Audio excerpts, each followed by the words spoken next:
नमस्कार, आदाब। मैं सदर सैफी और आप देख रहे हैं हमारा खास प्रोग्राम। आईएमसी के प्रमुख मौलाना तौकीर रजा खान ने लाल कृष्ण आडवाणी और मोदी सरकार पर हमला बोलते हुए कहा कि ये भारत रत्न का घोर अपमान है। उन्होंने कहा कि कुछ भी उन्होंने ऐसा नहीं किया है। दरअसल भारत सरकार की ओर से बीजेपी के वयोवृद्ध नेता लाल कृष्ण आडवाणी को भारत रत्न से सम्मानित किए जाने के फैसले के बाद इस्लामिक कट्टरपंथियों और राजनीतिक से जुड़े नेताओं का लगातार विरोध प्रदर्शन शुरू हो गया है। वहीं जमाते इस्लामी हिंद के नेता के बाद अब इत्तेहाद मिल्लत काउंसिल प्रमुख मौलाना तौकीर रजा खान भी लगातार इसका विरोध करते नजर आए। मौलाना तौकीर रजा खान ने कहा कि हिंदुस्तान में आज जो राजनीति चल रही है, नफरतों का बाजार गर्म है। बेईमानी, नाइंसाफी, भुखमरी, बेरोजगारी, इन सब के लिए जिम्मेदार लाल कृष्ण आडवाणी है। यह भारत रत्न का घोर अपमान है। तौकीर रजा खान ने धमकी भरे अंदाज में कहा कि लाल कृष्ण आडवाणी ने देश को बांटने और नफरत फैलाने का काम किया है, क्यों उन्हें सम्मान मिलना चाहिए। वहीं उन्होंने कहा कि देश प्रेम की वजह से मुस्लिमों ने सब्र किया होगा। हमारे नौजवान अगर कंट्रोल से बाहर हो गए तो हिंदुस्तान में जंग का माहौल बन जाएगा। मौलाना तौकीर रजा खान ने लाल कृष्ण आडवाणी और मोदी सरकार पर हमला बोलते हुए कहा कि यह भारत रत्न का घोर अपमान है। उन्होंने कहा कि जिसने अच्छे काम किए हो उन्हें भारत रत्न दिया जाना चाहिए, लेकिन लाल कृष्ण आडवाणी ने कोई अच्छा काम नहीं किया है तो सरकार उनको ये क्यों दे रही है। मौलाना तौकीर रजा खान ने आगे कहा कि मुसलमान डरा हुआ नहीं है। मुसलमान नहीं चाहता है कि मुल्क में फिरका परस्ती का माहौल बने। मुसलमान नहीं चाहता है कि देश में जंग का माहौल बने, मस्जिदें तोड़ दी जाएं, मुसलमान की लिंचिंग की जाए, उनकी बेइज्जती कर दी जाए, उनकी बेटियों को गुमराह कर दिया जाए। इसके अनुसार सभी मुस्लिम अपने देश से प्यार करते हैं, वो किसी से डरते नहीं और ये सब देश प्रेम की वजह से सब्र किए हुए हैं। इससे पहले जमाते इस्लामी हिंद के सचिव मलिक मोहसिन खान ने कहा कि मौजूदा सरकार से ऐसे ही लोगों को सम्मानित करने की उम्मीद की जा सकती है जिन्होंने बाबरी ढांचे को तोड़ा है। मोहसिन खान ने एक प्रेस कॉन्फ्रेंस में केंद्र सरकार पर निशाना साधते हुए कहा कि यह सरकार नफरत के बलबूते अपनी राजनीति को आगे बढ़ाना चाहती है। मौजूदा सरकार ऐसे लोगों को इनाम देगी जो अमन और शांति नहीं चाहते हैं। उन्होंने कहा यह देश के लोगों को सोचना चाहिए कि क्या मौजूदा सरकार कानून के हिसाब से काम कर रही है। बता दें कि लाल कृष्ण आडवाणी को भारत रत्न सम्मान से नवाजा जाएगा। खुद प्रधानमंत्री नरेंद्र मोदी ने एक ट्वीट के जरिए यह घोषणा की। उन्होंने कहा कि उन्हें यह बताते हुए खुशी हो रही है कि पूर्व उप प्रधानमंत्री लाल कृष्ण आडवाणी को भारत रत्न से सम्मानित किया जाएगा।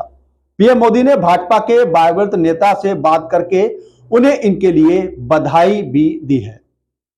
वहीं इत्तेहाद मिल्लत काउंसिल यानी आईएमसी के प्रमुख मौलाना तौकीर रजा खान ने एक बार फिर से देश में चल रहे कई मुद्दों पर अपनी राय रखी। इस दौरान उन्होंने केंद्र सरकार पर जमकर हमला बोला। तौकीर रजा खान ने कहा कि बाबरी मस्जिद को शहीद किया गया और 3000 और मस्जिदों की लिस्ट बनाई जा चुकी है। तौकीर रजा खान ने अपनी प्रेस कॉन्फ्रेंस में जेल भरो आंदोलन की शुरुआत करने को कहा है। उन्होंने कहा कि पूरे देश के मुसलमानों से अपील की है कि वह भी उनका साथ दें, शुक्रवार को जेल भरो आंदोलन में हिस्सा लें। इस दौरान मौलाना तौकीर रजा खान ने कहा कि देश में रोजाना मस्जिदों पर बुलडोजर चलाए जा रहे हैं। ज्ञानवापी का हाल सबने देखा है, लेकिन कई मस्जिदें ऐसे हैं जिन्हें तुड़वाया गया है। इसी वजह से पूरी दुनिया में देश का कानून बदनाम हो रहा है। तौकीर रजा खान ने कहा कि मस्जिद को शहीद कर दिया गया, लेकिन वह ज्ञानवापी को शहीद नहीं होने देंगे। उन्होंने आरोप लगाते हुए कहा कि बाबरी मस्जिद पर जो बेईमानी की गई है वही जुल्म अब ज्ञानवापी के साथ करने जा रहे हैं। इस दौरान मौलाना ने मथुरा की शाही ईदगाह का भी जिक्र किया। उन्होंने सरकार पर आरोप लगाते हुए कहा कि 80-20 का खेल चल रहा है। उन्होंने यह भी कहा कि बाबरी और ज्ञानवापी के अलावा पूरे देश में 3000 मस्जिदों की लिस्ट पूरी तरह से बनाई गई है और यह भाजपा का एक बड़ा षड्यंत्र नजर आता है। बेईमानी करते हैं।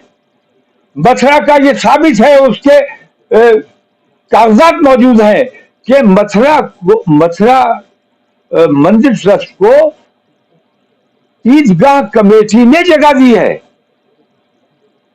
और आज उस पर उल्टा ये जुल्म हो रहा है कि उनसे उनका हक छीनने की कोशिश की जा रही है। ये तमाम चीजें असल में, मैं बार बार ये बात कहता हूं कि ये तमाम चीजें असल में इसलिए हो रही है कि देश में राजनीति की जा रही है, चुनावी फायदा हासिल करने के लिए 80-20 का खेल बनाया जा रहा है। और 2024 वो राम मंदिर पर जीतना चाहते हैं, 2027 यूपी का चुनाव वो ज्ञानव्यापी पर जीतना चाहते हैं, फिर 2029 का चुनाव वो मथुरा ईदगाह पर जीतना चाहते हैं।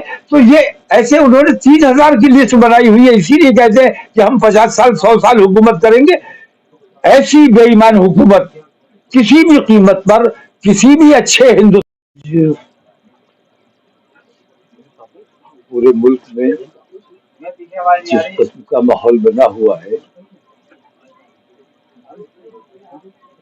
उसके खिलाफ